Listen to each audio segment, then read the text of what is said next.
My grandfather was a dental technician before the war. He was partners in a dental laboratory, a place where they make things like crowns and false teeth and bridges. Every night in the dental laboratory, what you have to do is sweep the floor very, very carefully. And then they wouldn't throw the sweepings away. They'd put them in a jar, and every couple of weeks they would take the dust and roll it between a cigarette paper and burn off the rubbish. And what would be left would be a dirty looking metal, but it wasn't any old metal. It was gold. It was the gold filings from the work that they were doing. Well, my grandfather was a proud German. He'd fought in the First World War, but he was also a Jew, and things became very difficult for the Jews after Hitler came to power. And it eventually reached the point where my grandfather couldn't even sleep at home. He moved from friend's place to friend's place because there was the danger of him being arrested.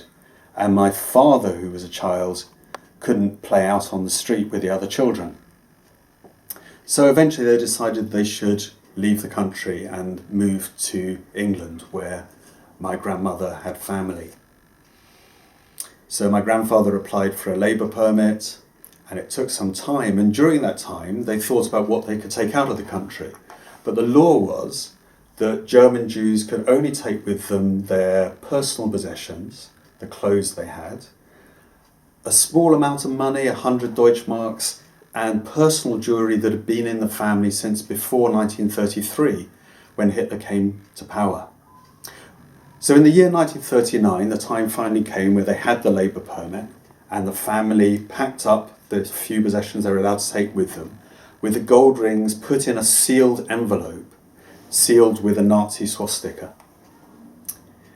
The train left Berlin and eventually arrived at the border with Holland.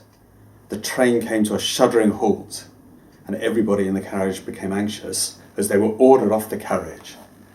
And in turn, each member of the family were interrogated on their own. First my grandfather, then my grandmother, and then my father, who was then only 9 years old. So, little man, where are you going to? We are going to London. To London. And where will you be staying in London? We are staying with my mother's family. Mother's family. And what are you carrying with you? Oh, just a bit money and 2 gold rings. Gold rings? How long have these gold rings been in your family? Now the boy is a little bit worried, because if he tells the truth, they would be arrested and sent back. But his mother said, you must never tell lie. If you lied, you will be must found out. So, young man, how long have these gold rings been in your family? The family has had this as I can remember. As long as you can remember. How old are you? I'm 9 years old.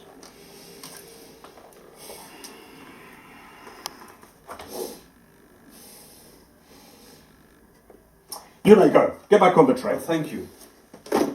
And so the family were allowed back on the train, and the train passed through the border. And once they came through the border into Holland, a sense of relief passed over the whole carriage. My grandparents took the gold rings out of the sealed envelopes and put them on their fingers. The train then went to the coast, where the train went onto a boat, and eventually they arrived at Liverpool Street Station in London, where my grandmother's family were waiting to meet them. It was lucky for the family they did get through the border that day. Other members of the family stayed behind in Germany and they didn't survive. And lucky for me too, or I wouldn't be here today to tell you this story and to show you this gold ring.